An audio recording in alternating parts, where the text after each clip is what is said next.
the train a-coming. Hey. Coming down the Welcome, line. everybody. Episode 8 of Broken Tables, Broken Dreams. To my right is Joseph the Body Kanzi. Oh, hey, didn't see you there. And I am your host for today, Ben Damagala. We've got a great show for you today. We have a guest that I can't wait to bring onto the show for you. But as we start every single episode, what did we do this weekend? Joe, we're going to start with you. What did I do? Yes.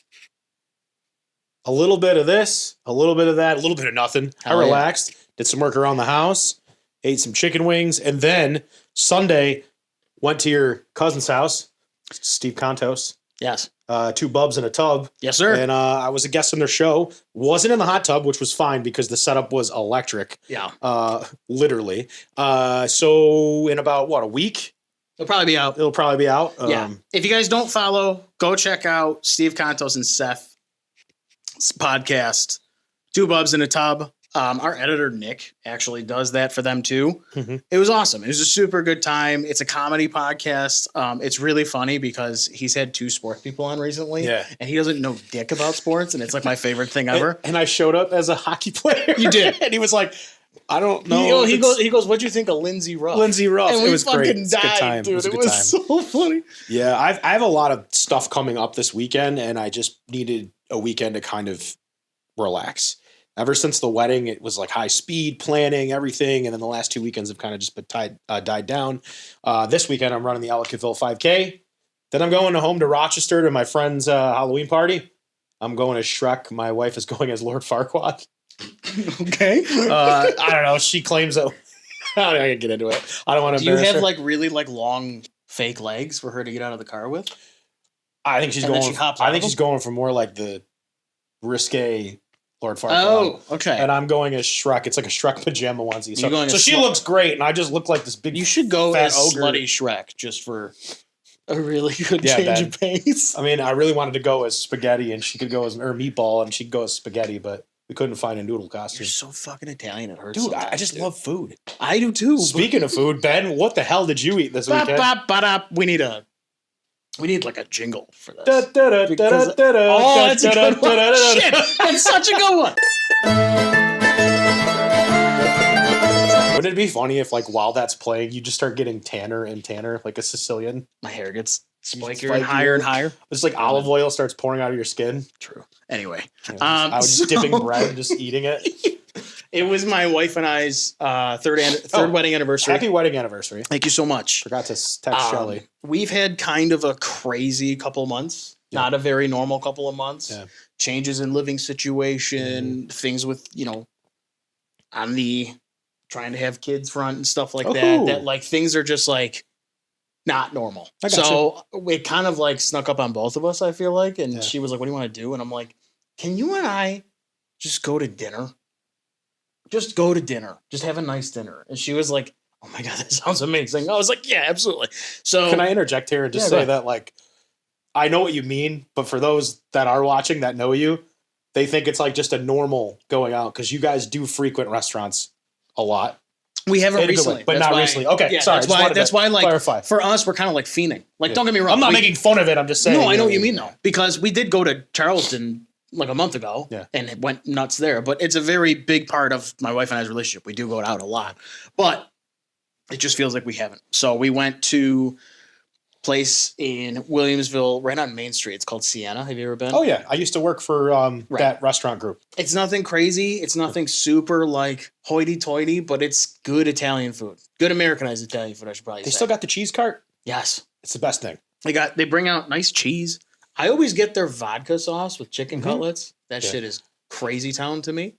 What? So one of the owners, Chuck, Yes. great guy. Yes. What I love most about him is when he talks about Sienna. Obviously, when you own a restaurant like that, Mhm. you're very passionate about it. Mhm. He'll just go, "Well, the one thing you can't beat is the cheese wheel. No place in Buffalo has a cheese wheel like I've got." And it's like you don't see that enough from people that own restaurants anymore. People love owning a restaurant, but you're seeing a lot of them close down now. I and know, Little it's- Club just it's closed. Little Club's It's closing, dude. It's closing down. I'm gonna lose my mind. And then you have Sienna, that's just a staple in that part of town, and it's just great. It gets me excited to think that you had a really good meal, but the Yeah, it was cheese good. wheel's still there. Yeah, absolutely. Okay. I can't go any further. I did not say anything about your hat. But every time you get demonstrative, your horns shake, and I'm like losing my shit. It's kind of funny. My horns can pierce the sky. Golly, dude. Sorry. This is going off the rails. I need to get you angry.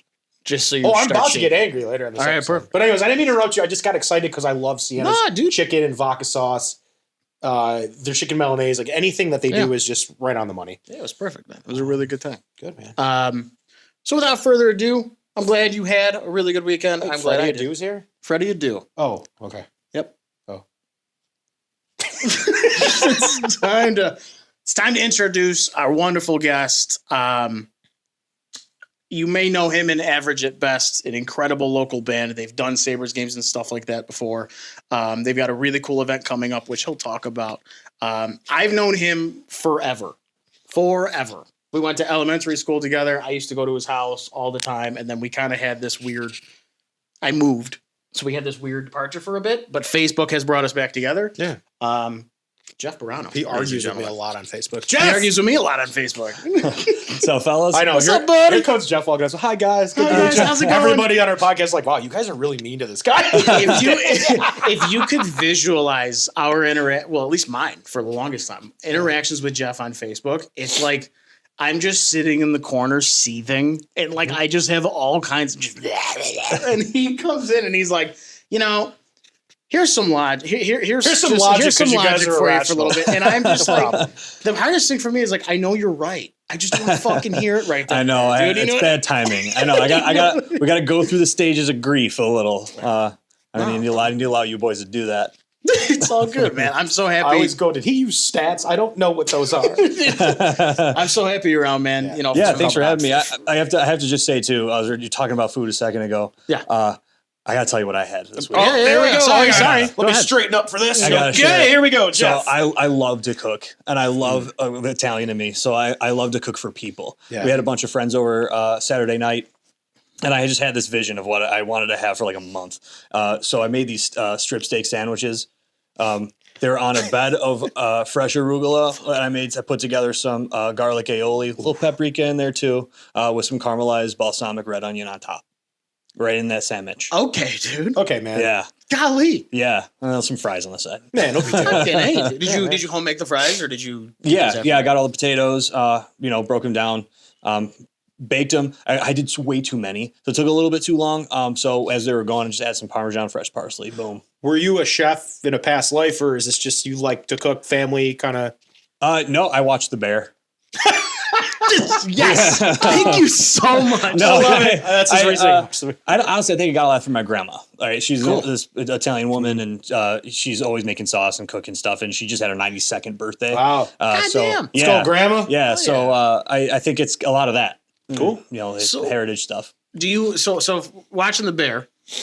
A lot of restaurant heads like myself like it because Maddie Matheson wrote it and Maddie Matheson's in it. Huge fan of him. You are? That's awesome. So what? You are Maddie Matheson. I am Maddie Matheson. Oh, okay, fair enough. Yeah. Just kidding.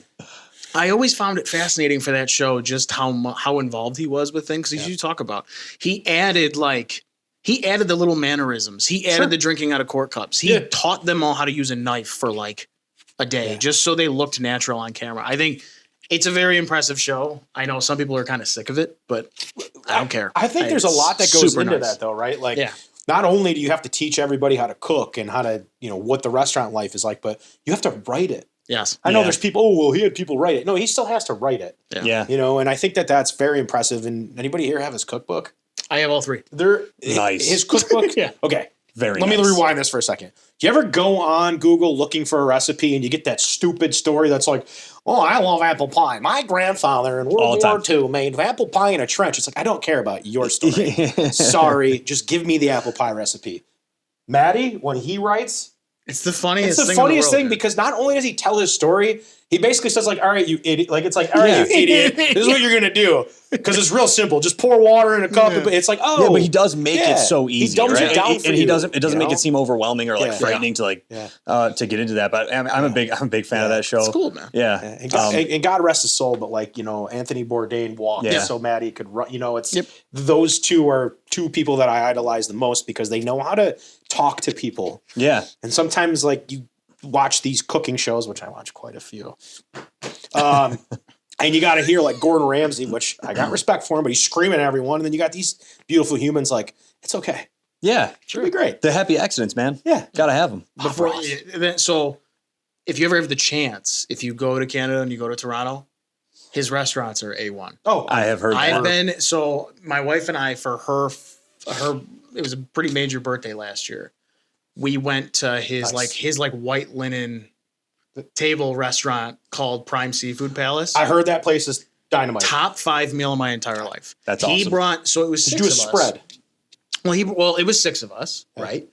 And they sit you down. We had the best table in the house. Wasn't even close. Just right in the corner of the room, everything like that. The restaurant's gorgeous. They bring out 2 sommeliers for us, so 2 wine experts to come and curate bottles just for her. They brought everything was, when we needed to be cleaned up, they came right away. They set everything perfectly. Everything was perfectly clean. The plate presentation, all of it. And then we had like 84 ounces of meat. Like, hell yeah. Dolce got like a huge tomahawk that the 2 of them split. I love Dolce. I got a giant prime rib because that's what I saw the pictures of.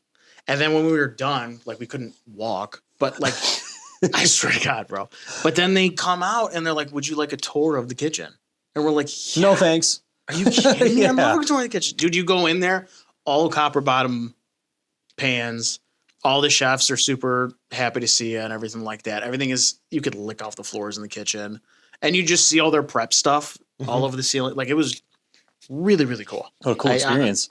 Oh, dude, I would highly recommend it. And any of his places are like that. Even he's got fast casual places that are dynamite too. Yeah. So it's my kind of food. absolutely. That's also so Matty Matheson that he has a seafood palace. Oh yeah, Like- super cool.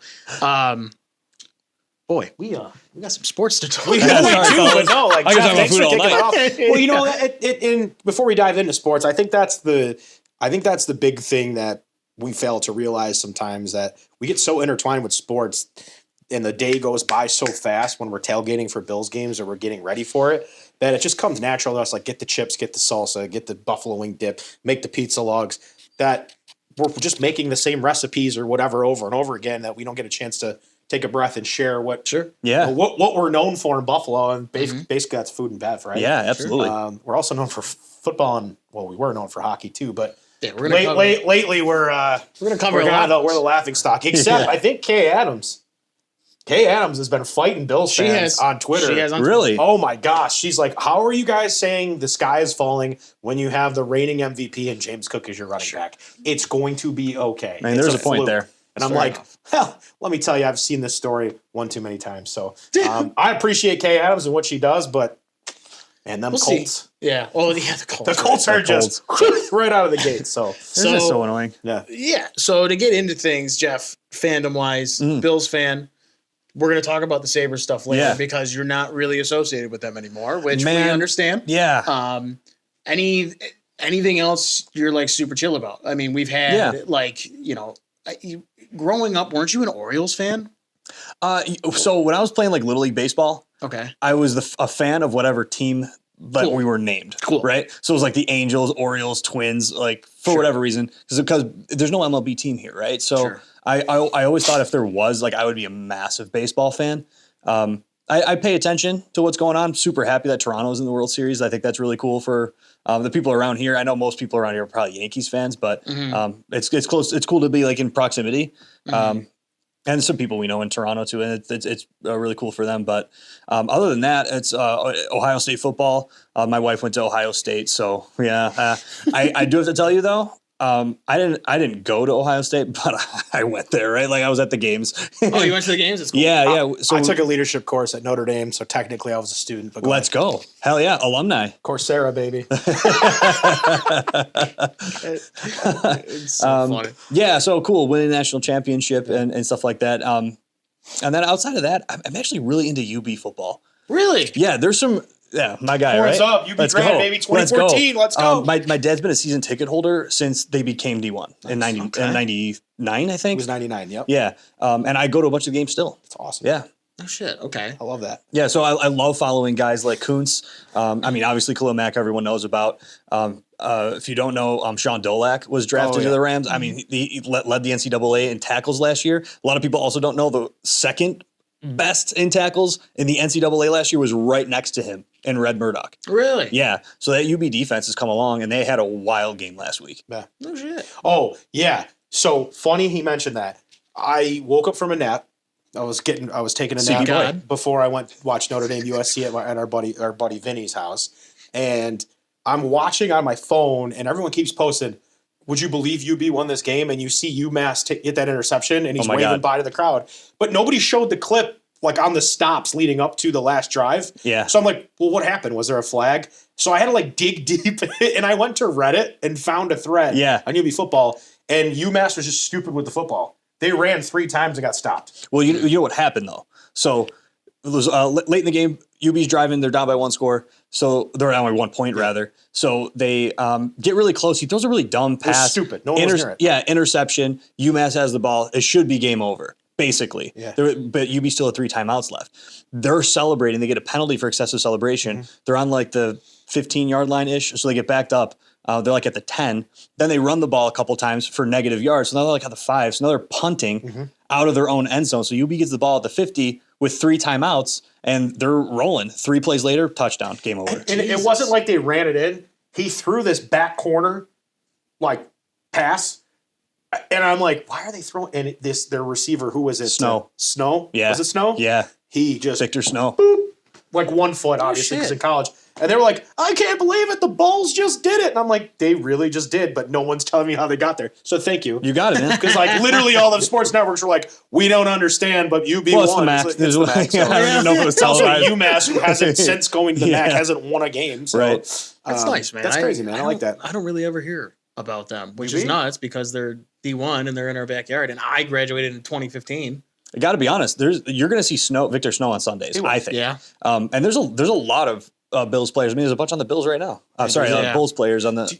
Well, do you know who played for the UB Bulls before transferring to University of Miami? KJ Osborne. Yeah. Okay. And I went and covered him when I was working, writing articles on the side. And I had never seen a receiver as good maybe since Antonio Brown in the MAC, because Antonio Brown went to Central Michigan. And KJ Osborne was just dusting guys. And I'm like, he won't be here next year. And sure enough, he went to Miami. And then he got drafted by the Vikings, or signed to the Vikings. I don't even know where he is now, but Dope. I'm not sure. or no, it was the Bucks, and then he ended up on the Vikings. Gotcha. It was crazy, but no, it's cool, Oh, man. shit, Yeah. That's super cool. Yeah. Yeah. Like I said, I wish. Is there like a tailgating scene for it? There actually is a small one. Okay. It's not huge. Like when I was real little, we used to do that. We used to make the whole day of it. Now it's more like, show up and go. my dad's got the preferred parking pass. He wants to have the better one. My mom won't let him. And so, we just kind of show up and run to the games. But what's cool about it, there's like a group of guys that sit near where we sit. And the stadium's not full. It's not very big.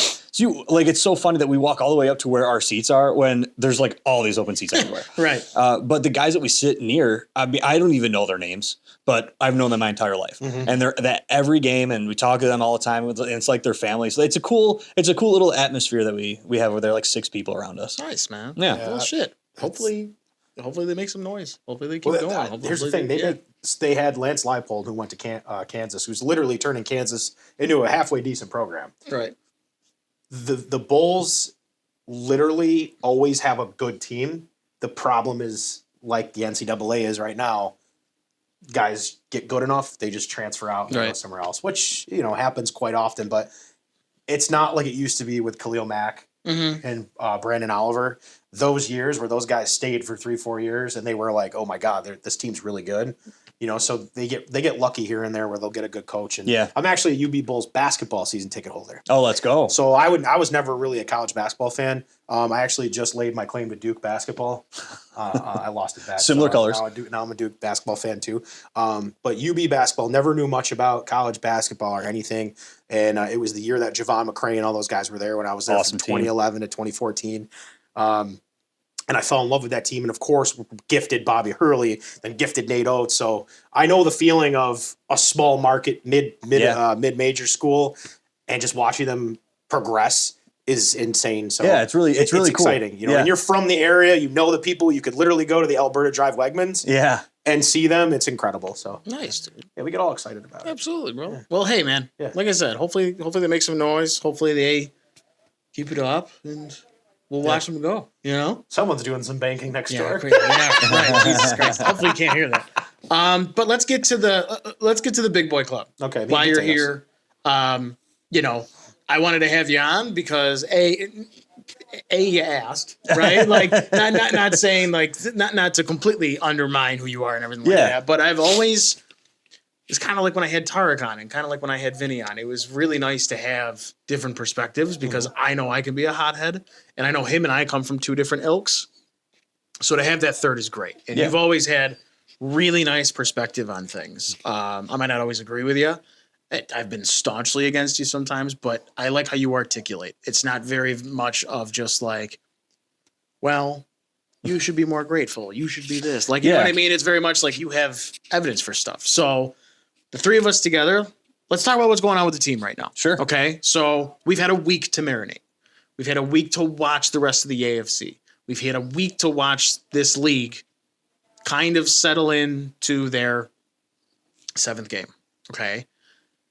Do you feel any better? Do you feel any worse? Do you feel like how is it all landing with you guys now that we're sitting here? I guess.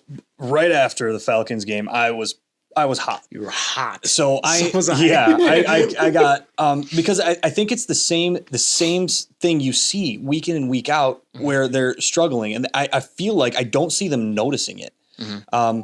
I think I mentioned it to you probably online.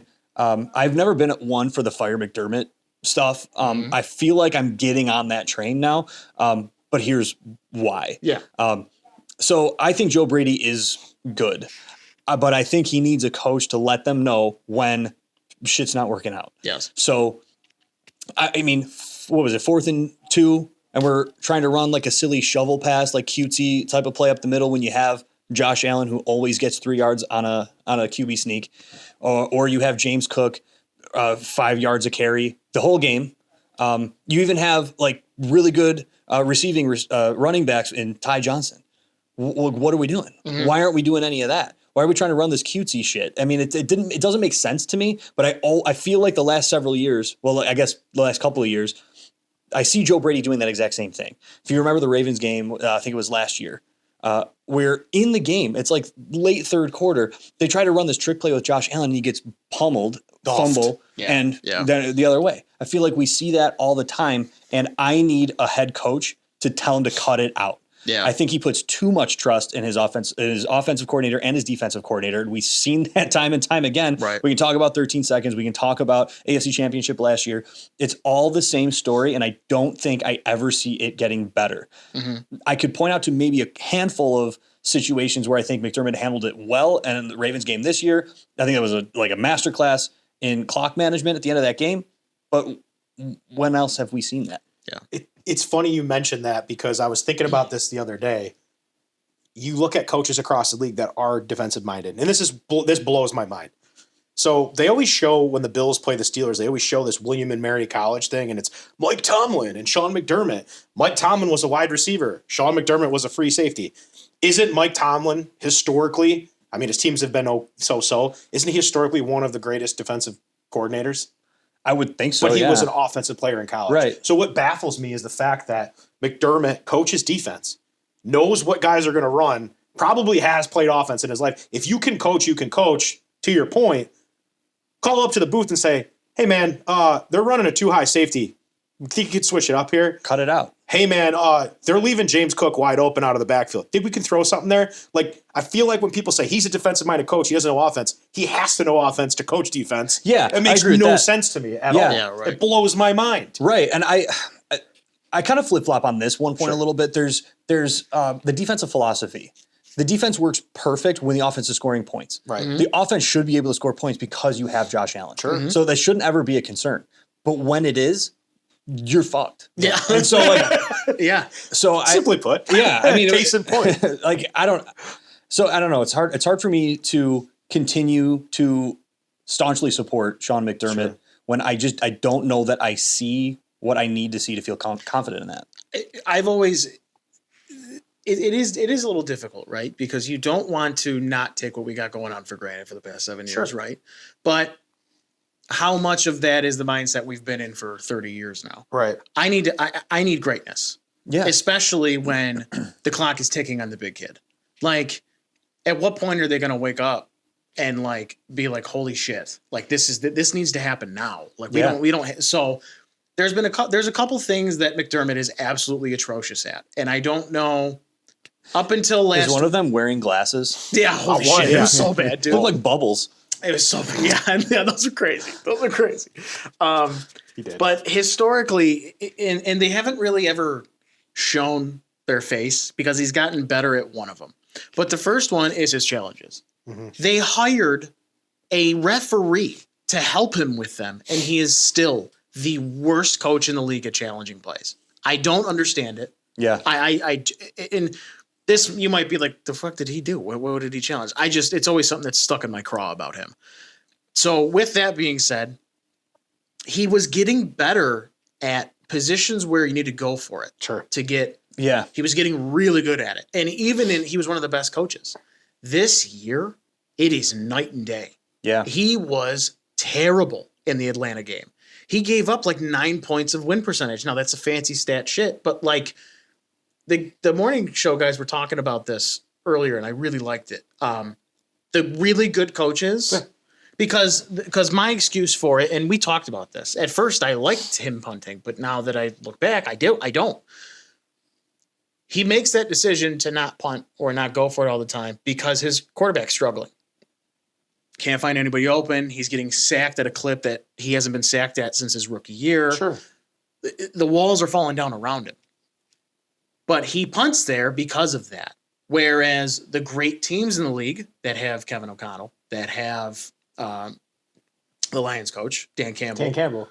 They're still going to go for it because it's the right thing to do. Because they draw a guy open. It's the right thing to do. They get a guy open. Well, right. It's not even that. But like even on plays where like we're talking about, you could just run him 2 yards. You know what I mean? Right. Like, but I'm saying they scheme a play. Yeah. To get it done. Right. So it makes me shiver a little bit that he's starting to kind of recuse himself and go back to the conservative Sean McDermott again.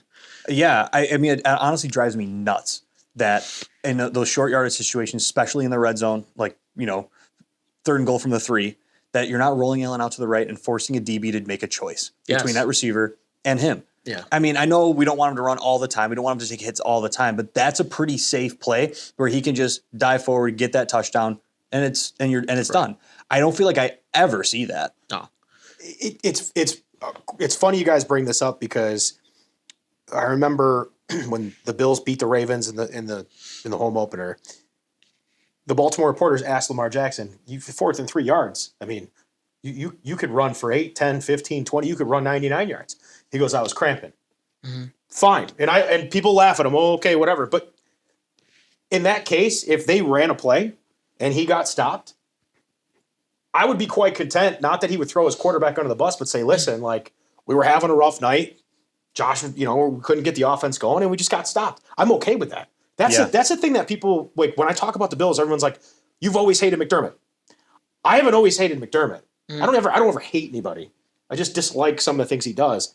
It's like the 13-second game. We're playing prevent defense. Right. Line the guy up man to man. If you get beat man to man, you get beat man to man.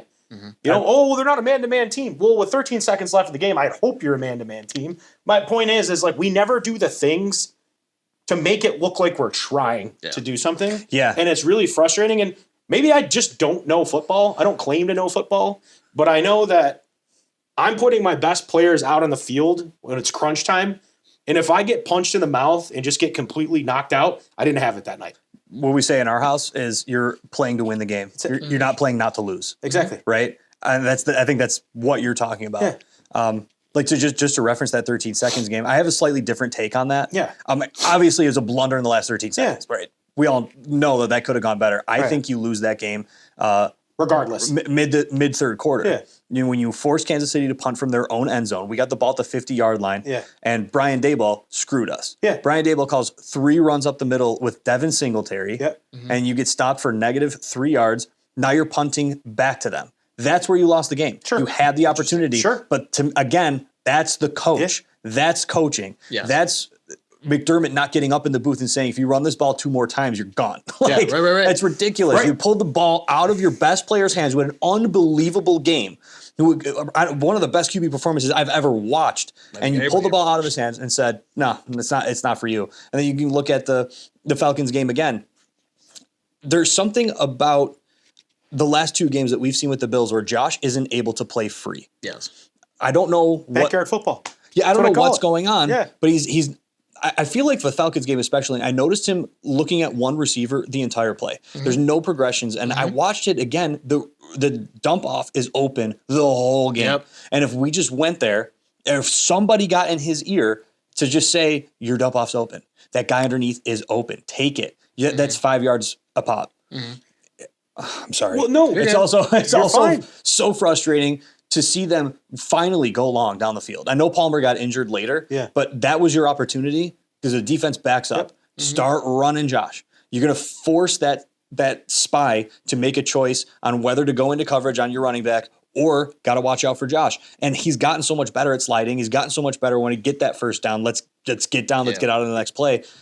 I can't understand what conversations are going on the sideline that nobody is noticing these patterns or getting them out of it. Tom Brady has said it too. Josh Allen's idol growing up. He had obviously Steve Young, but he had Tom Brady he loved. Tom Brady has literally said, take what the defense gives you. And there's a guy that's got 7 titles that, what did he do his whole career? Took what the defense gave him, and he has 7 rings. And I'm not saying like you should completely listen to him about deflating the footballs and cheating.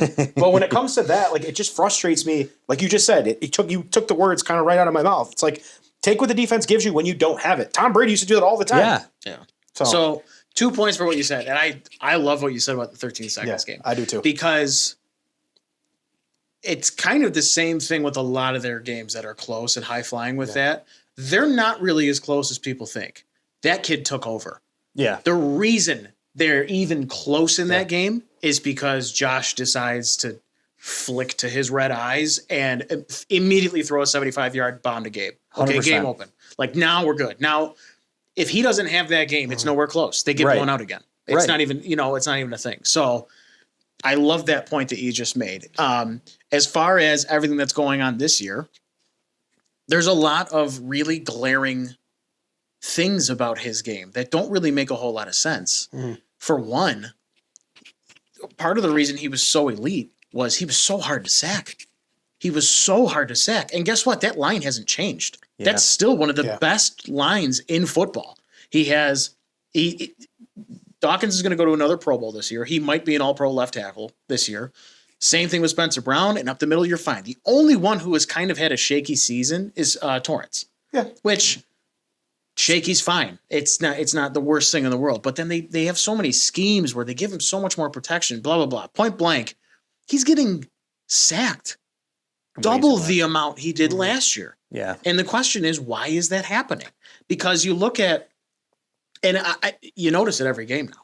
You notice he's one of the highest quarterbacks in the league when holding on to the football. He holds on to it for like over 3 seconds, I think. I think he's waiting for somebody downfield to get open and help him out. Yeah. And then I looked at it, and what is that, right? Is that him getting impatient?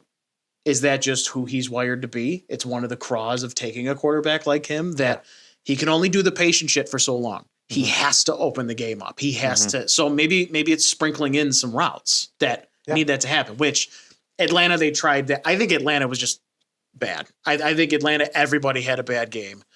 Hopefully they come back and it's completely different. But then again, I see Keon Coleman's route tree today. They're all fades. Yeah. He ran like 13 routes and they're all fades. All these breaking crossers coming out the middle. These little dig routes. Brady doesn't have him doing them. Well, it's like right back to coaching. It doesn't seem like Right. they understand what they have Put him in the lining up slot. there. He'll crush. That's what everybody, and again, There's your 50-50 ball in the slot. yeah, this might be a hubris thing for the team. Yeah.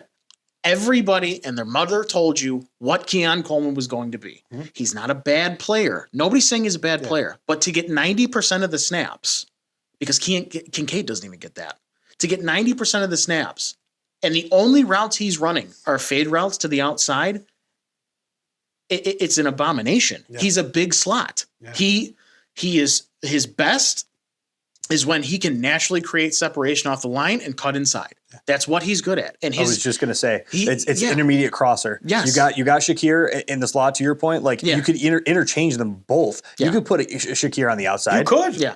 Shakir's actually fine on the outside. Yeah. A lot of people think He he's can't, not. He can't play a whole game on the No, outside, but- but No, You just keep but up the right. yeah. But right when you're play. talking to bring fancy stats back up, when you're talking expected points added, Yeah. Shakir is way better on Sure. the outside than Keon Coleman Sure. is, because Keon Coleman doesn't do anything on the outside that increases your efficiency. The only person who does everything well right now is Kincaid. And if Kincaid keeps playing like this, he's going to shut me up. But I need him to keep doing that, so hopefully they catch on with this with Coleman. They have to get over their infatuation with what they're doing with Coleman, because it's wrong. It's bad personnel. Yeah, It just is. And just to touch on your point with the receivers getting open, I saw something this week. I don't know that it's them not getting open. Their separation yards are like decent for the most part. There's I think it's Elijah Moore that's like not great, and that's disappointing because that was supposed to be his thing, right? But that's because Brady doesn't draw him into the game. I think there's a little bit of that. Yeah. No, right. I think that's right. I think there's a little bit of that. But I also think, what is Josh looking for? Right? Yeah. Are you looking for a guy to be open by 10 yards? Not going to happen. Yeah. Right. I was watching, Drake May. I saw him do this. You got 2 yards of separation. That ball's in there. Yeah. Yeah, he's been unreal at his pinhole. Yeah. And this year. I thought I used to see that from Josh. I know that he can do that. Yes. So what is actually going on? And the other point about sacks, the Falcons' defensive line, I think, is for real. I think they have a really good defensive line. But if you noticed those edge rushers, they're not over pursuing at all. Oh. That's Josh's problem, because now the pocket's they're not coming out too far. They're not creating holes because they know his escapability. Mm-hmm. So what's the answer for that? Right? Like, other teams are figuring us out. They're pylons figuring up. out Josh Allen. Yep. What is the answer for that? And I felt like as much as they blitz, we had no answer. Well, we had no blitz beaters. Right. Like whether it's a running back, well, maybe they did and he didn't see them. Yeah. I think once you get hit a few times in the pocket, you start to just feel it. You know what Definitely. Well, they had a QB spy too. I mean, they were I mean? kind of, if you watched the game, like you said, their defensive ends weren't over pursuing. They were kind of like, okay, you want to drive me that way? Okay. Yeah. And then they had a guy right up the middle. So when Josh tried to run up the middle, he wasn't getting far. Which, by the way, is the recipe to beating Lamar Jackson. Yeah. Every time. They took that playbook and there you go. Yeah, right. I just before we move on to the other portion of the Bills that we wanted to talk to, just with and maybe this is getting into the next part of it. I will never be okay with 2 years ago them deciding overall the offense should be less in his hands. I never bought that he was doing too much. If you look at snap percentages and how much yards he accounted for the offense and everything like that, he was high, but he wasn't higher than Lamar. He wasn't higher than Mahomes. He was right up there with every other superstar QB. Mm-hmm. Like, is he going to throw more picks? Yeah, probably. And if the organization got scared by the picks, I have an issue with that. Yeah. Because you were winning a lot of games. He was throwing for almost 400 exactly, yards a game. right. So now you've now you've pushed yourself back into this corner where if your running back's not having a good game, the one that you just paid, not saying he's bad, he's great, but if he's not having a good game, did you change the playbook too much that now he can't, that now the one who you should be riding on can't take over the game now because those plays have been removed because you wanted to feature both so much. You can't, it's scary to me that they almost seem handcuffed when Cook only has 15 rushes for 40 yards. Why does everything fall apart at that point? Like that's when I need to see a play action bootleg. 100%. Have to be able to see them hand the ball off to James Cook, pull that ball. I feel like we don't run any RPOs. No, we don't. And you have a great running quarterback. Yes. I just don't really understand a lot of it. Yeah. I don't want to like put him in harm's way the whole game, but a couple of key plays, if we notice that the run game is slowing down a little bit, let's use that to your advantage. And I don't feel like I see that. I think for me, and I can understand where you guys are coming from with running the ball and getting Josh Allen, more active and everything. I think what it boils down for to me is we always talk about how Brandon Beane hits singles. He always drafts like this guy, but we miss out on this guy. Like, for example, the Chiefs leapfrogged us and got Trent McDuffie. We wanted Trent McDuffie. Mm-hmm. They leapfrogged us. We ended up with Kyrie Elam. Or you're looking at the draft board and there's one year where they trade up and they get Ed Oliver. Well, Ed Oliver he's a great player, but he doesn't pan out the way he's supposed to. So we get scared and we don't trade up anymore. And I think what I'm seeing out of Beane that's kind of scaring me a little bit is he stockpiles all these picks, right? You got TJ Sanders. Okay. He's young, but you have like Deion Walker, Dwayne Carter, all these guys, but there's always somebody that we were 5 spots behind that we could have traded up and got. Yeah. Okay. Now that we're stuck with all of this, I don't want to say stuck. Now that we have this arsenal of defensive linemen, why can't we take some of the mistakes and ship them off for the receivers we need or the players we need? Yeah. So I look at a guy like Dwayne Carter, he's out for the season, but let's just use him for example if he's healthy. Or let's even use Larry Ogunjobi for example, okay? Everybody keeps saying how Michael Hoyt and Larry Ogunjobi coming back and fix the defense.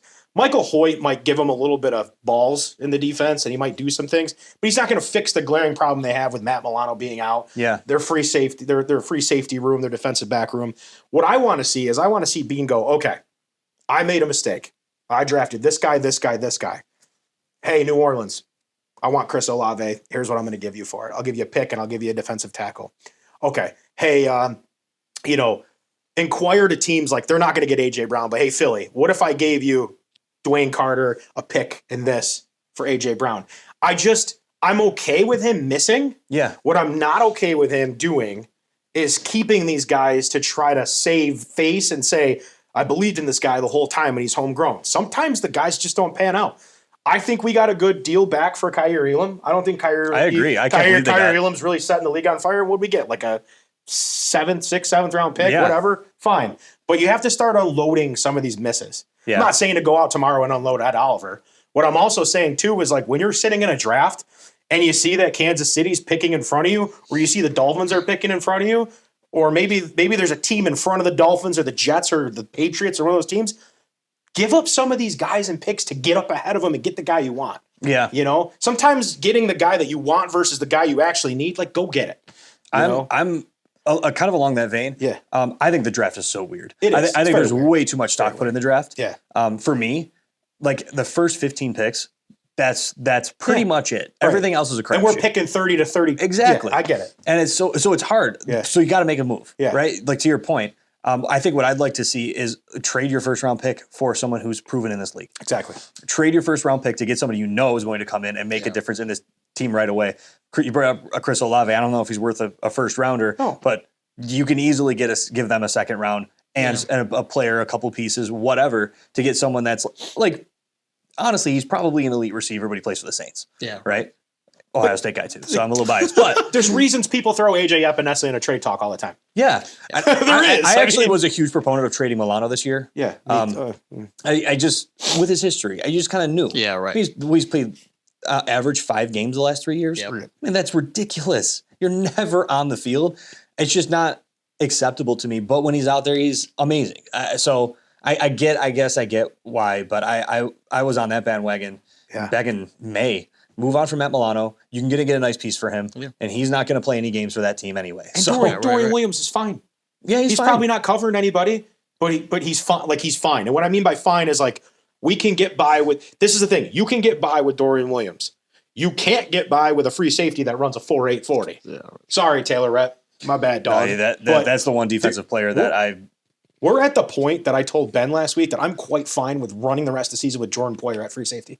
Yeah. You kind of have to. You kind of like, I'm okay with it because at this, we're not doing anything. I would even go so far as to say that DeMar Hamlin should be out there. Yeah. Because he didn't play that bad for us. Yeah. I know he is I now. know. I know he's injured now. But I'm watching this, and I do have to apologize to Cole Bishop because I was shitting on him for weeks. After kind of rewatching it and taking a second look at it, Rapp's leaving him out there on an island. Yeah. And the problem with Rapp too is that's a suspension waiting to happen. I feel like I see Taylor Rapp all the time just trying to hurt people. Yeah. And he comes in way late at the play, and he hasn't been flagged for anything yet, but like it's coming, and it's going to come in a crucial moment. That's our luck. Yeah. To me, you've got to try to get an elite safety, like before the deadline. Sure. Trade that first round pick, get someone here. So my thing about drafts and everything like that is it sucks because I'm not going to lie, selfishly, I want a phone to call Bean and just be like, take this dude for like the past 3 years. Because I mean, it doesn't help looking at drafts. It almost seems like the Bills have been too reactive. The year they took Dalton Kincaid, They traded up for him. After 4 receivers have gone. I know, and I don't. And hate did you Dalton see Kincaid, but all yeah. the Yeah. JSN, Jordan Addison, like? But they historically do stupid shit, though, Ben. Sorry. Remember when the Bills when they traded up for Sammy Watkins? Okay, but that was that was 2 GMs ago. It's fine. What I'm saying is the Bills historically make the wrong move at the wrong time. They traded up in a draft that had Jarvis Landry, Odell Beckham Jr. Like, yes, but that was a 6-10 Bills team. Right. This team, who hasn't hit on a first round pick since Josh Allen, has not. What else are you going to do? Like, you're going to really. You panicked and you took Dalton Kincaid. Thank God he's at least a good player right now. But could you imagine JSN on this team? Could you imagine even Jordan Addison on this team right now? What is so frustrating, like to your point, I don't mean to interrupt you. No, you're good. So what's so frustrating about that is that's all Ken Dorsey. 100%. The Dalton Kincaid thing, he wanted to run 12 They didn't even personnel. call Knox. Yeah. Like to tell him. And they just paid Knox. I know. It's so but that's, again, comes back to we coach. put too much trust in these guys to formulate the way that we want. But I like Kincaid, but we can say that about anything. I think that's what I was. Sorry, I think that's what I was getting at. Was like they made a not so good choice to trade up and get Sammy Watkins, and then they were so afraid it didn't pan out that they were like, "We're not doing this again." Right. Well, imagine if they didn't draft Josh Allen.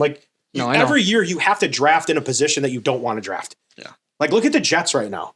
The Jets haven't drafted a quarterback since Zach Wilson. Like, it's like Sam Darnold didn't work out, Zach Wilson didn't work out. We can't do this anymore. It's like you have to. Yeah. That's the biggest part of your franchise is your quarterback. Right. And now you got Woody Johnson saying our QB sucks. Well, what quarterback's going to want to go to that team now? Anyways, we're getting off topic. No, but of that. I also feel though too that like again, it's a little bit of hubris because the McDuffie over you. Yeah. You had to have known. You had to have known that guy was going to be gone. He was and then you took Kyer Elam, which again, square peg, round hole in it. He probably called McDermott. McDermott was like, I can do this. And then everybody was telling you, Jesus, he's really raw. And he plays the opposite of the defense you play. I guess try to make him work a little bit. And then, but even the Worthy trade, like, again, it is what it is. People can get mad about it. Oh, they didn't know. But what bugs me the most is, okay, whatever. You gave them that pick. You got a little bit of draft capital. People would call that a savvy move. But you took Keon Coleman over Ladd McConkey because you didn't want a repetitive skill set. Yeah. When in reality, you did the opposite. You probably should have taken Ladd McConkey because his other intangibles were better. Like, you had no separators at the time. So not only does he miss consistently in the first or second rounds, thank God he has the 5th or 6th, because what would we be talking about his drafts with that? But it's, and I get it, it's a crapshoot. It's hard to know, and maybe it's just a string of bad luck. But to your point, I don't know if he's not calling anybody on trading people because they're not good enough to trade for. No, you know what I mean? I understand that, and I think BKL makes me want to shout. It's the New York Up podcast with Matt Perino, Ryan Talbot, Carl Jones. They were talking today, and it blew my mind. Brian Thomas Jr. Yeah. How much did we all in Buffalo love Brian Thomas Jr.? Right. they were saying, listen, it's not like the Bills were trading from 30 to 4. They were probably 8 to 10 spots. They make trades up 8 to 10 spots a lot. Which has been my problem. I'm not asking for not close Why not players. go get a guy like Brian Thomas Jr. and say, if he doesn't pan out, that's fine, because then we're still picking 30th. They always have to get creative and go, well, we could draft Xavier Worthy here, or we can get an extra second-round pick. Yeah. And it's like, why? Just trade up or draft a guy there that you're supposed to draft. My last point on that, I'm sorry. I'll let you go. No, you're good. I think they saw the writing on the wall with the defense, and they didn't know what to do. So they used every single pick this year besides one to try to fix the defense organically. Yeah. Again, they might not have the best talent evaluators because this is 2 drafts in a row now where they don't look good. They look like they don't know what they're doing. Yeah. 2 drafts this bad is what gets you out of Super Bowl windows. It's what it is because you don't have reinforcements coming up that are cheap. Yeah. You can't go sign the stars because now you got to pay all this middle of the road talent. And I don't need them to make a 30-spot move. I need them to make the 3-spot move to go get a player that they like. Yeah. And for a team that doesn't like to trade their first-round picks, arguably the best trade in franchise history was a first for Diggs. Yeah. Second behind there, Kiko Alonso. But dude. I guess that's why that's frustrating for me. I try not to give being like too much flack. I think if you were to look around the league at a lot of first round picks outside of the top 15, they're all pretty much misses. Yeah. So I don't know, but once again, you're not going to pick above that really unless you make a move for it. But if you're going to do that, you should just trade your first round pick to get somebody really, really good. I agree with you. Especially, it's like that podcast said today, Ryan Talbot. I love listening to that podcast because, again, being an irrational sports fan, it's nice to have someone logical that says, and we're talking different GMs, but the Bills would always say we missed on John McCargo, but we hit on Kyle Williams. And Ryan goes, why can't you hit on both? We never can hit on both. It's always like, man, our first round pick stinks, but our 5th round pick, it's like, yeah, no. what the hell, man? We can't. The Chiefs hit on their first round picks all the time. The Eagles make trades they print money. And then you have here's a team that drafts very well, but they're poorly coached. The Baltimore Ravens. Baltimore Ravens might be a team, and I got a lot of respect for John Harbaugh, but time to go. Yeah, I agree. That team on paper should literally go 17-0 every season. You're telling me, Derrick Henry, you want to talk about pulling running backs off the field? They always pull Derrick Henry off the field when they're moving the ball. And then Lamar throws an incomplete pass 60 yards down the field and they're punting. It's like, I would run Derrick Henry until he throws up and say, sorry, dude, this is what we signed you for. They pull him off the field all the time and they lose football games. Let's go. Let him cook. Let him cook, man. What are we doing? So I don't mean to get all fired up about it, but it's really starting to aggravate me that we can't do the simple things. Right? We talk about Josh taking what the defense gives him. Take what the draft board gives you sometimes. Don't panic. Who's the best available player? Take him. Oh, you didn't need a running back? Cool. Well, now you can do whatever with them. What are your philosophies on that? Do you draft for need or draft best available? Depends, for draft? Yeah. If this was a team trying to start over, best available. Yeah. Right? I get what you're saying. Don't panic if it's there. Read the board. Yeah. But I wouldn't do it for a running back. No. Yeah, you know what I mean? Get what I'm saying. But if you're sitting there and they've found themselves in this position for the past 3 years, you have positions at desperate need that are hot commodities. Yeah. We're not sitting there saying they need a right guard. We're not sitting there saying they need, a quarterback. We can start saying linebacker because they're going to need those. Yeah. But when you're sitting there and you're at the end, and the run on what you need starts. The wide receiver room for the past 2 years, when that run starts, I need you to be a little bit more comfortable giving up a little bit more than you get back. I'm sorry, but those trades are what happens. Yeah. If everybody laughs at you because you gave up too much, tough shit. You still have Josh Allen as your quarterback to really muff up your mistakes. You know what I mean? But I need them to how to answer that? Best available, but if Josh Allen is still throwing to just straight up position receivers that need everything to be perfect in order to score 30 points a game, I'm going to want the dude who does what 2 of their jobs do. Yeah.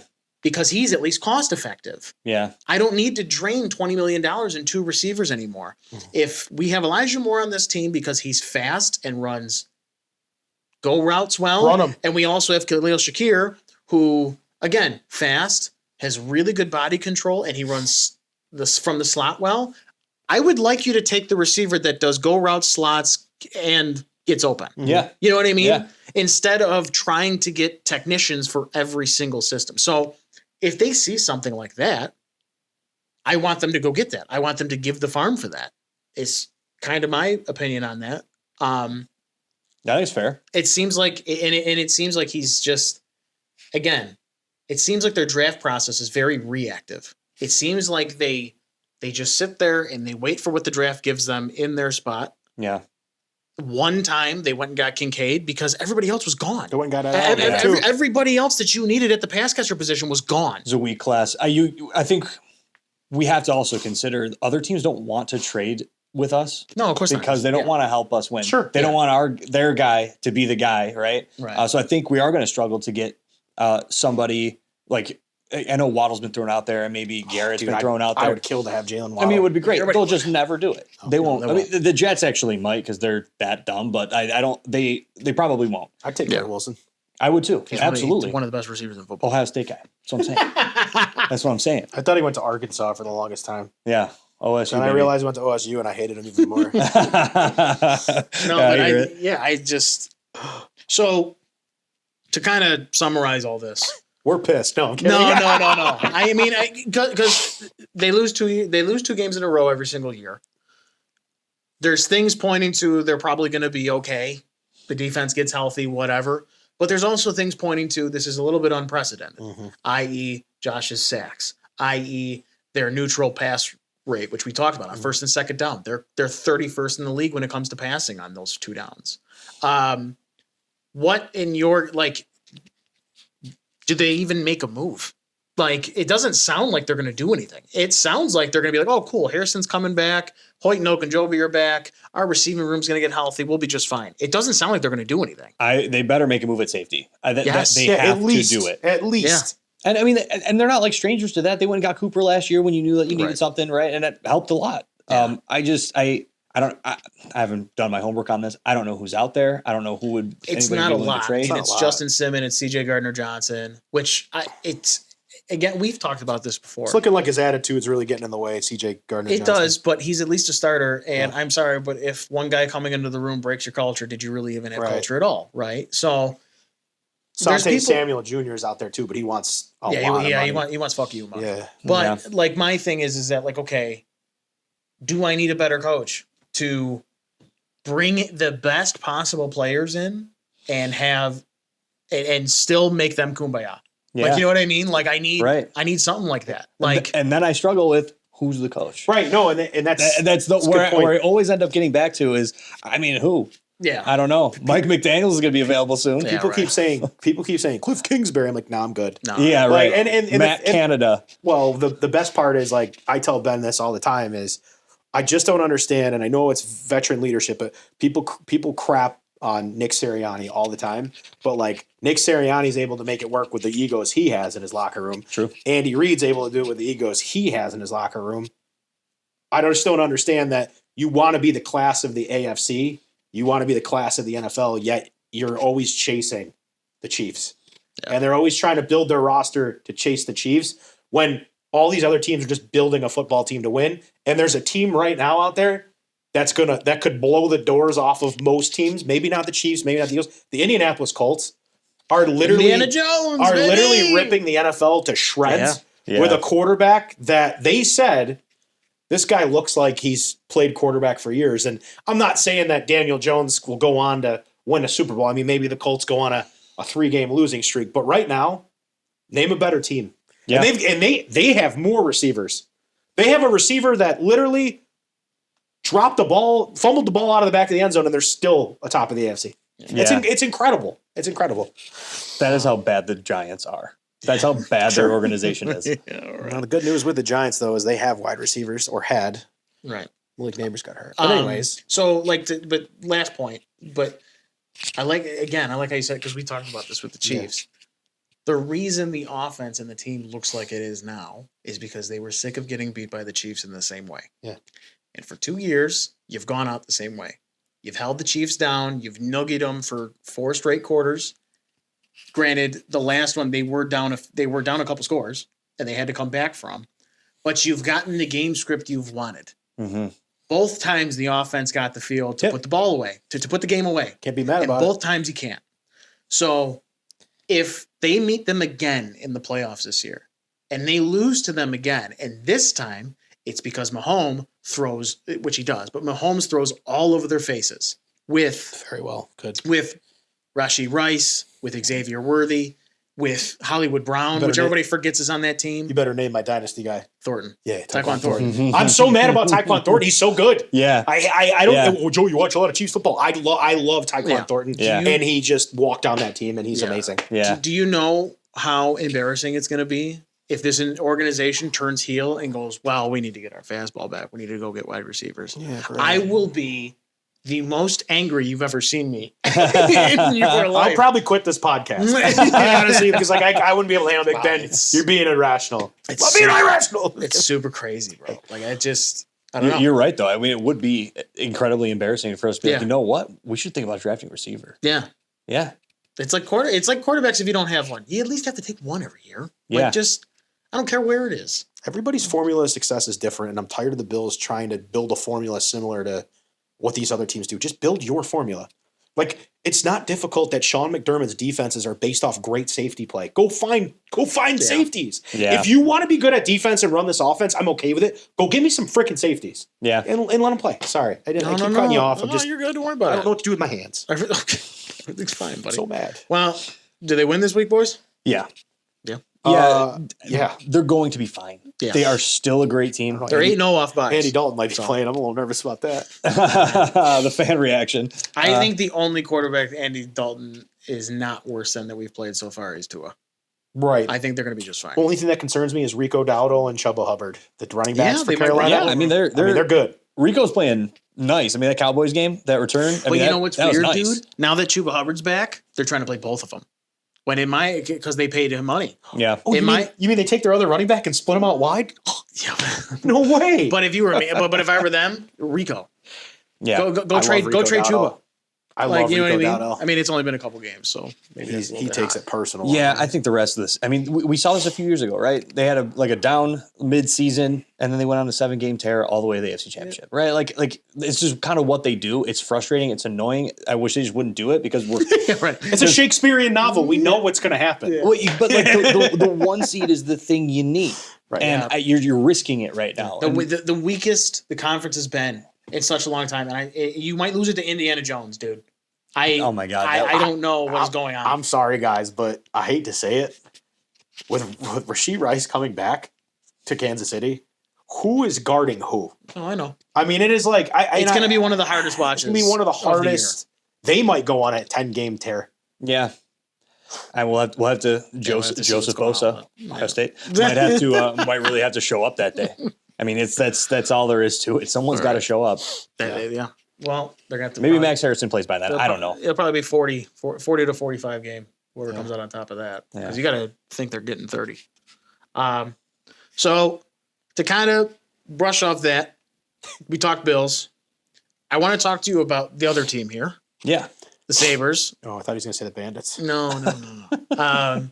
You know what? They've been okay, people. Who, the Bandits? No, the Sabres. They started off 0-3 and sleepy and acting like they didn't want to fucking be here. And I ate them alive last podcast. Since then, He ate them. they've gone 2-1. Yep. They absolutely obliterated. Oh my God, I can't remember who they played. Ottawa. Shit. Ottawa. They scored 8 goals on them. They then went to the defending Stanley Cup champs. They don't have their 2 top players, but they out-Florited them. Sergei Bobrovsky's still in net for him. It's one of the first times in the past 5 years I've actually seen them care. And they pissed Brad Marchand off, too. Go ahead. They out-Florited Florida. They got in the nasty shit with them. They did the after the whistle stuff with them. They stood up for each other and they fucking played a passionate game and they blanked them 3-0. This last game with Montreal, the scoreboard looks like it's a 4-2 loss, but they sleptwalked through the first, which is something that has to change. But in the second and third, they got up for it. They've resurrected their power play from the grave. An 8-goal game helps, but True. Their 5v5 numbers are better. Like it was a fun watch. Yeah. The best thing about these past 3 games is I'm watching a team that knows the fan base will kick the shit out of them if they don't try, and they're trying. That's all I can kind of say. So with that out of the way, yeah, I'm sure I just sold them to you. Yeah, let's go. But you grew up as a Sabres fan, and I think you speak for a lot of Sabres fans that Sabres bands. Close enough. Lindsey Ruff. Jesus Christ. I think you speak for a lot of Sabres fans that like call me when they're good. Cause I'm fucking out of it. But I feel bad about it. You have every right to feel that way. Oh my God, you do. No one's gonna get mad if you jump back on the bandwagon. Yeah, I mean, I've accepted the fact that I am, I guess, a fair weather fan of theirs. It's 82 games a year. I give you boys a lot of credit for sticking in there. Like all these years, I got a lot of friends that are like every single game. I remember watching and like we're hoping they're tanking, and then they can't even tank right, and then we're upset about that. And it's been so time consuming, I guess, for me. Call me when they're good. You put it the right way. It sucks. I feel like that's not what a fan should be. But how am I supposed to care? Well, I do think the two franchises are different. Yeah. I think when the Bills were bad, you can never say the players didn't really care, or at least like the organization was trying. They were just stupid. Yeah. Like, and a lot of it was because Ralph didn't want to spend his money at the time. It is what it is. Ownership really hampered you there. But you hired GMs and you hired coaches, and they at least came out and like gave us a reason to go to the games and all this stuff. And, it became ingrained in our traditions to go to these games. And at the very least, they wanted to play for us. Yeah. Because we showed up for them. We did the whole thing, right? And there's 8 home games, right? Like, right, yeah, like just about. So much easier to follow. Yeah, right. I mean, it's easier to follow, but there's also like there's not that many of them. So it's the scarcity of it makes people want to go out to the stadium. Whereas I think for the other team, it's been 14 years, and for 10 of them, the organization's made you feel like they don't give a fuck about you. Yeah. Like that is ultimately where I think they went completely wrong. Yeah. COVID, they fired everybody. They stopped doing the really cool fan appreciation stuff. And then when alumni would come back for awards, it was always half-assed and not done right. Yeah. I mean, like it was just they shut down a lot. And this was a team that had a 99% season ticket renewal rate every single year. There was a 3-year wait, and they weren't even in the playoffs anymore at that point. Yeah. So don't feel bad. No, but the one thing that I will say that aggravates me about the Sabres fan base is Bills Mafia is like, hey, want to hang out? Want to join the Bills Mafia? Sabres fans are like, you don't know hockey. It's like it shouldn't be like there shouldn't be a gatekeeper for Sabres hockey. It's frustrating. I always bring this example up. I've said it on 100 podcasts. I'll say it again. When the Nashville Predators came into the NHL, I forgot the guy's name, but he had been doing sports announcing for years, and he said, there's a lot of people here in Nashville that don't understand hockey. How do we grow a fan base? Mm-hmm. Nashville goes, I'll tell you what we'll do. We're going to put headphones in each seat that plug in. This is back in like 1999, 2000. Nice. And while the game's going on, it'll be a game that's not like Shea Weber from the point. It'll be, that's the blue line. You can't cross that with the puck if there's another guy on your team in the zone. And they explain the rules to the fan base while the game's going on. You paid for this experience. This is real? Yeah. Wow. Fast forward now, I don't think I've ever seen on TV, and I've never been there, but I want to go, a crazier playoff atmosphere than Nashville. Okay? What I'm getting at is I just am tired of people acting like hockey's too difficult for you to understand, so don't bother. Yeah. It's like maybe if you opened up your heart a little bit and weren't so morbid and pissed off all the time, I get why you are, and said, you know what, this team's bad, but here's why you should root for them. This is hockey. This is why you should. Why do you care that Lindy Ruff's coaching him? Because he's literally one of the greatest people in the franchise's history. Yeah. That came back and is literally the shield that's taking all the arrows, right? My point is I'm tired of the Sabres fans being like, you don't understand hockey, so you can't root for this team. Not saying that happened to you, but I think that's also part of the problem. We as a fan base of Sabres fans don't teach people about hockey enough. And I think that problem exists in all of the NHL. Sure. So one of the coolest experiences I had, I lived in Columbus, Ohio for a little while. That's why I'm an Ohio State fan. It's an awesome city. But like all my friends there that like grew up in Columbus, they don't give a shit about hockey at all. And they had the Blue Jackets, right? At least they have the Blue Jackets. Yeah. When I lived there, that was the furthest that team had ever gone in the playoffs. Mm-hmm. And that was an exciting time to be down there. The arena, to this day, has still never sold out. Mm-hmm. So hockey has this problem. It's almost like a cult mentality. Now that I've stepped away from it a little bit and observed, which I think is why they don't get the viewership numbers that they should. Hockey is the best of the four major sports. I'm a huge hockey fan. I can't care about the Sabres the way that I want to. But like nationwide, hockey's got to do a few things. We got to get away from the NBA schedule. Someone's got to move that schedule a month. Yeah, it has to happen. You can't try to get people to tune in to the NHL playoffs when the NBA playoffs are on. Yeah, it's never going to work.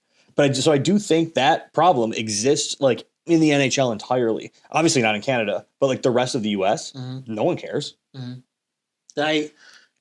I think it's the worst run organization in sports. The NHL. Easy. And it's getting better. And it's not even close. Gary Bettman got to go. You're talking about the NHL. They're talking about the Sabres. No. I'm talking about the NHL. Yeah. They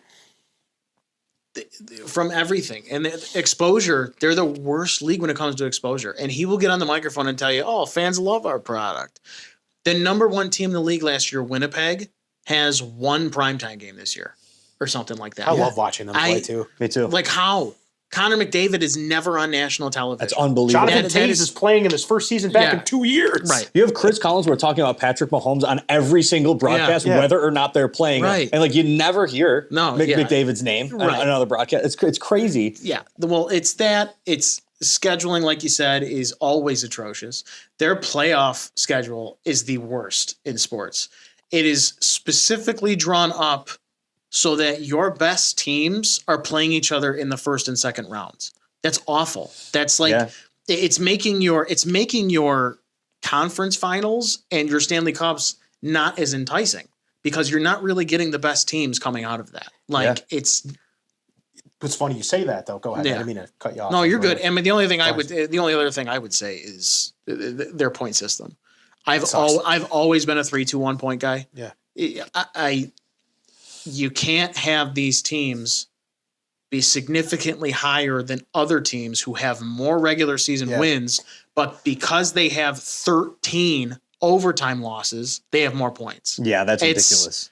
It's the most insane. But again, he'll get up there and be like, "Oh, fans feel like we have the best product on the ice and more than ever before." Kind of it. Like it's gross. It's an arrogant kind of way to run. Oh, that's the best word. It's arrogance. It is. And there's 2 points I want to make about that. Is one little quick tidbit here. Since I was 9 years old, I've been a New York Knicks fan. I'm a diehard Knicks fan. But when it came to basketball and hockey, when I was younger, I would watch basketball, but hockey was because the Sabres were so good. Yeah. Well, the last 14 years, I'm painting my face and going to Madison Square Garden. I'm a Knick. I love the team. Not saying I hate the Sabres, but I found myself watching more NBA when the Sabres are bad. The second point, you guys bring up the product, right? I will never forgive him for the Lake Tahoe debacle. What? You're on. Sorry. The Lake Tahoe debacle. During COVID, when they did the Lake Tahoe series. Who in their right mind would think putting a hockey rink in Lake Tahoe where the sun beats down on the land, I don't know, 98% of the time, your ice wouldn't melt, you dummy? Like, there's so many other places you could have had that Winter Classic or Tahoe Classic, and you did it there, and they're going, oh, we got to delay the game because the ice is melting. No shit. Yeah, Science. Right. Yeah. You know, it's just they don't think about those things, and it's frustrating. Details. The details, and even like player safety, right? What Brad Marchand did to Rasmus Dahlin the other night, and he just gets fined $5,000. I know Dahlin instigated it. Doesn't matter. He threw unwanted fists at him and then ripped his helmet. Like, bye. The One game most suspension. bullshit part about that is like the refs were like, well, you got to stay on the ice to Darlene. Yeah. Like he had to play. Right. Well, I can't. Yeah. He I ripped can't. out my helmet. Yeah, right. You did nothing about it. Yeah. Yeah, That the player should have safety, been- there's a joke. Oh, but then Yeah. they let Carter Hart come back and play in the NHL after what he did too. There's no. It's like the NFL. There's no Yeah. suspension. There's nothing. It just. I still enjoy the product because of the players. I don't think the players get enough. It's a lot like the MLB. All these guys like Aaron Judge, Mike Trout, for the longest time, they don't know how to market them. Mm-hmm. You arguably have some of the best hockey players that we've seen in the last 20 years. You've got a Jack Eichel who's got how many points? 16. 16 points in 5 games. You've got Connor McDavid, who just every year it's just one of the he's the greatest hockey. He'll end up being one of the greatest hockey players to ever live. You have Austin Matthews in Toronto. Now Mitch Marner's in Vegas. You have juggernauts. You have teams that give a shit. Do something about it. Joe, what do? I don't know. Let them dress the way they want to dress. Put fashion into NHL and let it rip, Yeah. baby boy. I mean, that's such a good point, actually. Freaking let them be themselves. Yeah. Get rid of this old boys club. I'm done with it. See you later. Well, which is why, and again, the morning show guys were talking about this today. It's a reason why Vegas is fucking cool. Because Vegas, they don't care about draft picks. They don't care about anything. Oh. They looked at this old boys club of a league and said, we're not doing it anyway. We're You Vegas. guys do it. Yeah, we're not doing it anyway. You guys do it. Well, you want this for Jack Eichel? Yeah, we'll give you that. Yeah. Mitch Marner gets on the market. We'll take him.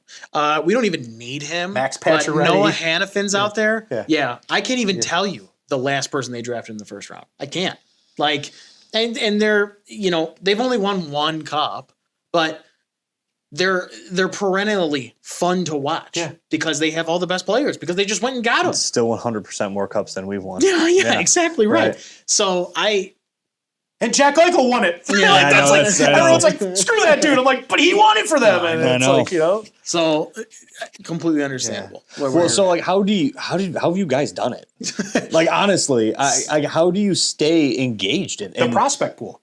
Yeah. Knowing that hopefully in 4 years, the guys that we're watching, because I do watch the AHL. Like I'm from Rochester, so I've been an Amherst fan forever. Cool. I hope that one day that I'll see these guys transition to the NHL. Unfortunately, they're good enough, but not good enough to play in the NHL. So we don't ever see them play. But that's what I've been holding on to is we've always had a really good prospect pipeline, but they've never transitioned to the next level. So like for me, like hope. I remember when I really locked in. Like it was the 11-12 season where they started getting rid of everybody. Mm-hmm. Because at the same time, I was going to Chicago to see their playoff games because my cousin used to play hockey with Patty Kane and like cool. The goat. It was always we're out of the playoffs. Let's go to Chicago. Let's watch them play. Yeah, why not? And just feeling that building through the anthems and everything, and like just I had never been in a playoff atmosphere at home. Actually, I was a year prior, but it was night and day difference is essentially. Sure. And like in my head, I'm like, okay, I need this building to get like that because every time we went, it was never like that. It was a playoff atmosphere. It was great. One of the best sporting nights of my life is the night that Ryan Miller stopped all 30 shots and we beat Boston 1-0. Yeah. Like that was an incredible playoff game to be at. And I wanted to get back there. And I knew at a young age, I was like, who they have right now is not Stanley Cup caliber. We are not the Chicago Blackhawks right now, and we're never going to claim to be, even if we go win a cup right now. Mm-hmm. Or I'm sorry, even if we go to the playoffs, we're never winning a cup like these guys are. We can't hold their jocks. So it became my crusade, and I fully bought into it. And I still do not think it's the issue they have now to go to the bottom, to go get one of those perennially good kids. I was totally on board with getting Eichel. I never thought in a million years we'd get McDavid because it was too much up to chance. I didn't want to put myself. I didn't want to put myself into that form. And Edmonton had 15 years of first round picks. Right, anyways. like, they wanted Edmonton to be good again. And I will defend that until the day I die. I will always defend that because guess what? It has been 10 years since then. You've been through 3 GMs. You've been through 4 coaches. You've completely rehauled the team twice. The fact that they're still bad is not because of that tank. It is because of other sources around it. Because they have gotten literally everything else wrong since then. Yeah. And it's... Yeah. So it's like for me, right? Yeah. I watch it, I pay attention, and I'm just not like fully in it. Yeah. But one of the things for me that was like, this is why I'm not in this. You get rid of your GM, And then it's a worldwide sport. You can find a GM from literally the entire earth.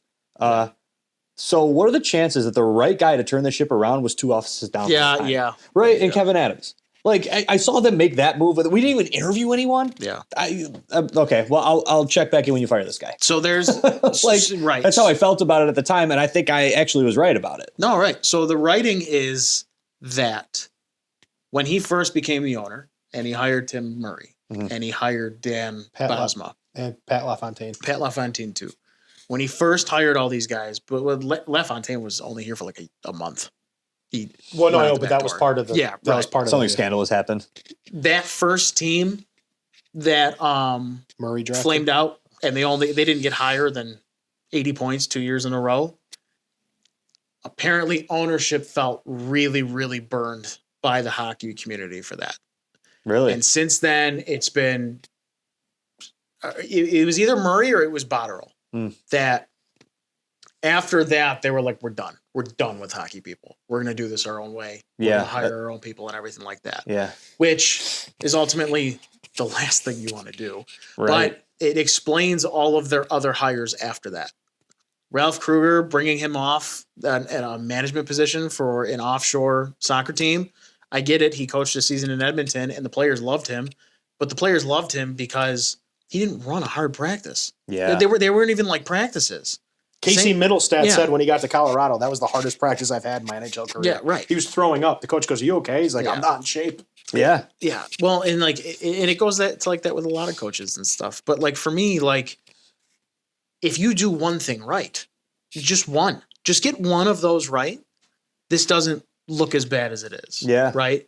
And like the prospect thing, I started watching prospect profiles. I started watching Amerks games. I started getting excited for kids that I wasn't going to see in 4 years because I was like, okay, this is good that they're doing. The drafts are good that they're having right now, but they can't get them to. They can't coach them up. That's the allure of college football, though, right? Yeah, it's like the different team every year. It's new, all these new guys, and you get to see where they go in the NFL. Yeah. So I can understand that. But again, it became my crusade. Yeah, because I want to be right about this. Yeah. You know what I mean? And now I'm sitting here 14 years because they keep doing they keep doing the wrong shit. Yeah. If you would have just owned it as an organization, if you would have just owned it and said, "Hey, we're the problem," and went to Jack when he first asked out because he asked out before the back injury. I think the back injury kind of got quasi lucky because he found a reason to actually break his contract and go. If you would have just had approached him and said, "Hey, we're really sorry. We're going to try to make this right. We see you as a franchise cornerstone piece. What do you need? Do you need the surgery?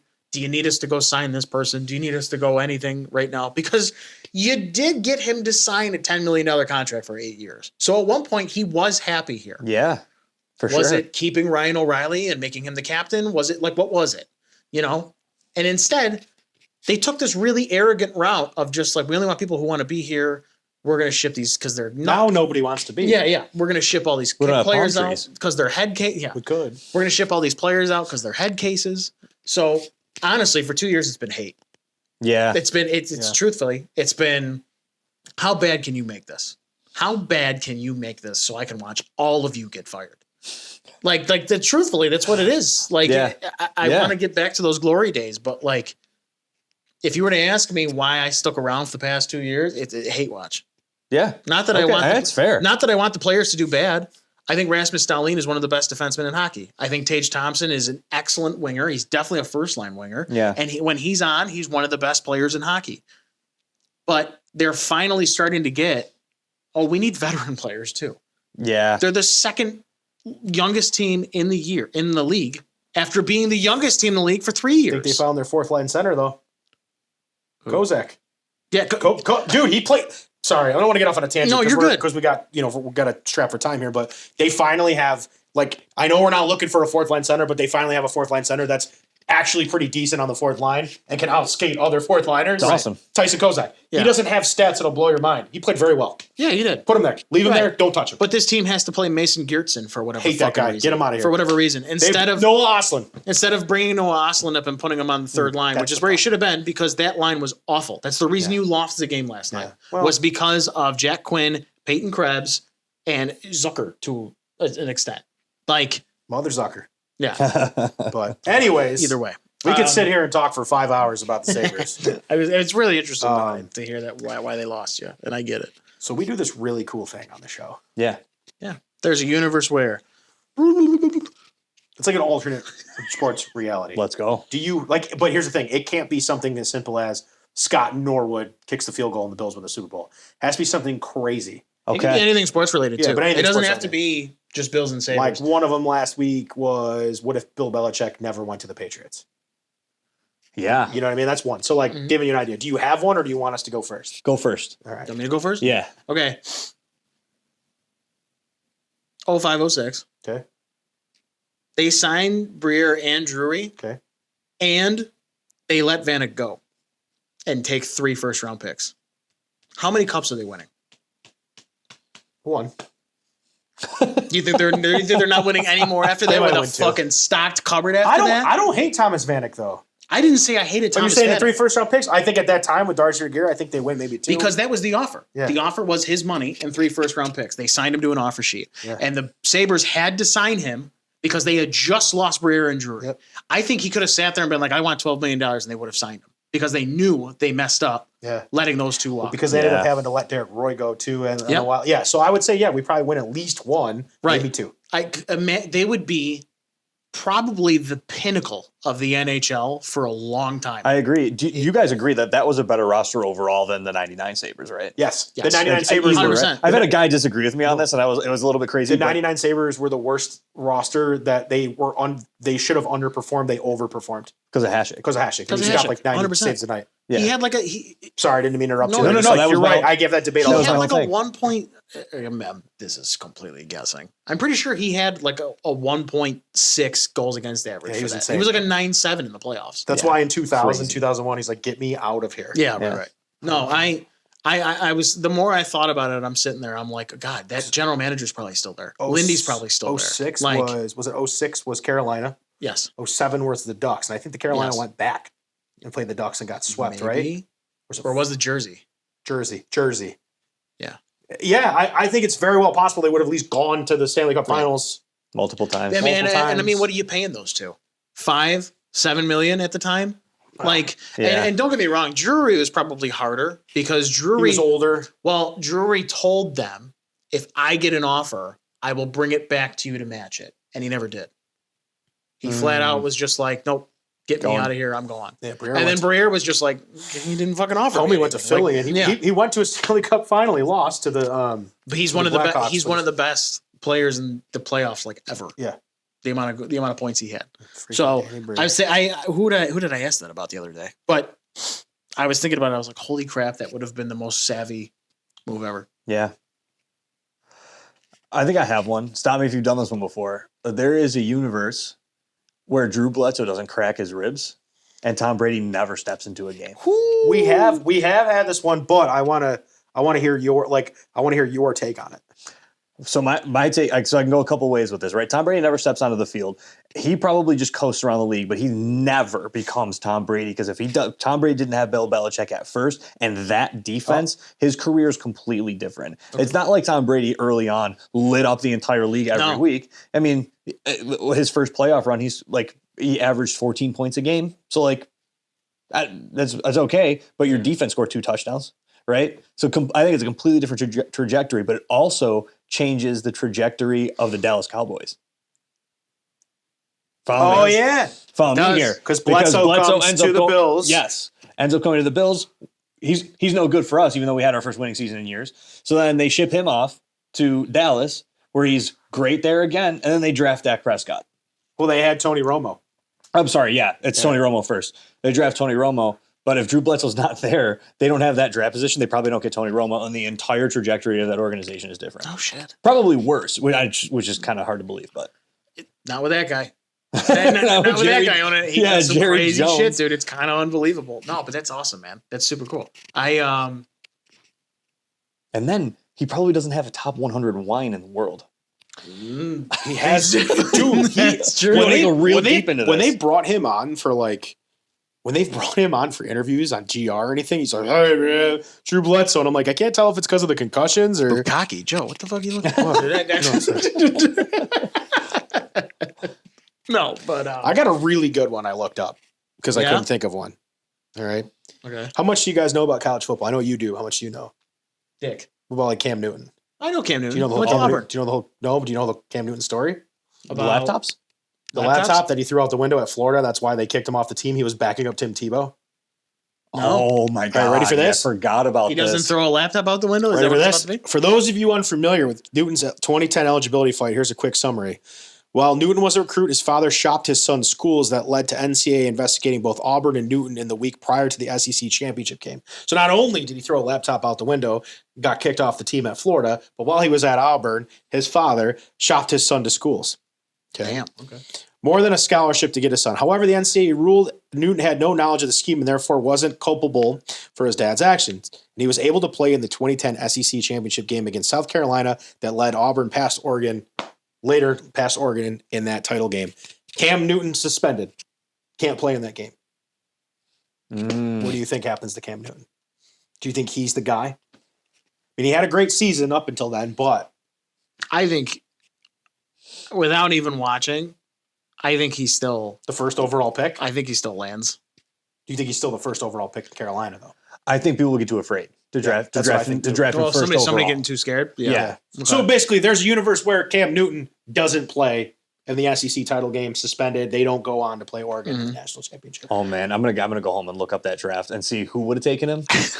Well, because that's maybe- the draft with Marcel Darius, Patrick Peterson. That's Julio Jones. I think that's Would we have taken him? Definitely No. not. That was Doug Whaley, right? We took Marcel. we took Marcel. Marcel was a fucking problem. No, I Von I Miller- agree with that. Von Miller was in that draft too. Yes. Oh my God, that's crazy. To Yeah, think about. it went Cam, Von, Marcel. I think AJ Green and Julio Jones. You know were in that what? draft, There's a too. good chance the Bills. You know what? They might not take him because he probably was a good quarterback and they weren't going to they draft were anyone gonna- good. Yeah. It was Doug Whaley, I think. Yeah, who was our quarterback back then? 2010. Was it him or Buddy Nix? Buddy It Nix? might have been Buddy Nix back then. I It don't was. really It was remember. Buddy Nix's first year, right, or second year? Because Mario Williams was 2011. It gets fuzzy for me. I think Doug Whaley was Mario. It gets fuzzy for me because No. I can't remember. Buddy who- Nix was president. Oh, Like it was that thing where Buddy Nix was the GM, then he was the president, and then Okay. Doug Whaley. Sorry, I'm doing the Italian. no, you're good. Who was Spiller? Spiller is Is that Marv Levy, Marv Levy? Tom Donahue, Wait, CJ Spiller? Yeah. Buddy Nix. Buddy Nix was a GM before he was president. Before Yeah, there was yeah. that whole thing. It was Buddy Nix. Yeah. So that was the draft after or before. Before They only won 4 games. Cam the Newton year- was they only 2011. won- Sorry, Cam Newton was 2011. That was a 2011 draft. Yeah. So it would have been 2010 was CJ Spiller. So that was the draft after.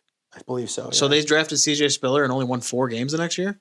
That sounds right to me. Damn. well they traded Would've been Marshawn Lynch away. Yeah. They had Fred Jackson. And that was post Fitz, right? No, No, that was pre-Fitz. That was Yeah, like 2011. Trent Edwards. that was like Kelly Holcomb. Trent Yes, Edwards. JP yeah, Losman. Trent Edwards. Yeah. Brian Oh Brom. my God. You know what though? I think they would have looked at Trent Edwards and be like, "No, we're good at quarterback," and they would have passed on Cam Newton. Yeah, they would have. That was 100%. Well, that was after concussion. I don't know. Anyways, that's my universe. It was good, man. That was a good one. Those are we I guys. cheated we're doing though, great. but I. We're doing great. That's all right. All right. Well, to wrap things up, I mean, it's been killer. I This has appreciate been you awesome. coming on, I brother. It was so a much really good appreciate you time. guys doing that. Let me do Absolutely, this. man. Absolutely. I mean, we're open, man. We don't want it to be like this. You have to have credentials to come on here. Some people just want to vent. You know what I mean? Like it is what it is. So for you, I mean, give yourself a little shout out. Talk about, what you got coming up, what's going on. I know you mentioned that you got a show coming up soon for like an event. Yeah, so every year we do this thing. It's kind of like a punk rock festival. It's a tribute to the Clash. It's called Strummerville. We don't have a date set for it just yet, but it will be at the Town Ballroom. We know that. We have played this show. This will be our 11th year playing it. Nice. And we've, I remember going to this when I was like 18 years old. So we've been going to this a long time. It raises money for the Buffalo City Mission. All the ticket proceeds go directly to that. And it's a nice event. Every year we raise a couple $1,000s to be able to provide for that. You'll see me in a kind of a different role. For normally in the band I'm the drummer, but in this one I'm playing guitar and singing. So Nice. yeah, dude. it's a good time. Nice. That's super cool. Nice. Well, thanks for joining us today, yeah. buddy. And don't forget, I was about to hit them with it. So don't forget, everybody, next week, October 26th, we will be doing a live tailgate of me and Joseph here. We're going to be at Forbes Theater, which is attached to 500 Pearl. Go on ahead and RSVP to their tailgate party at 500 Pearl. We will be there doing a live show. Probably get there around 11 o'clock and just shoot the shit. If you want to come say hi, you want to come hang out, it's going to be really cool. They've done a few this time, and, they get a couple hundred people to show out. So be sure to tune in on October 26th for the next game, pregame. We'll see you there. And then other than that, if you want to be a guest, if you want to come hang out, if you want us to come to you, reach out. We'll be happy to help you out. But thanks, guys. And that was episode 8. Yeah. And as we always say, break those tables, break those dreams, and keep swimming upstream. We've never fucking said that.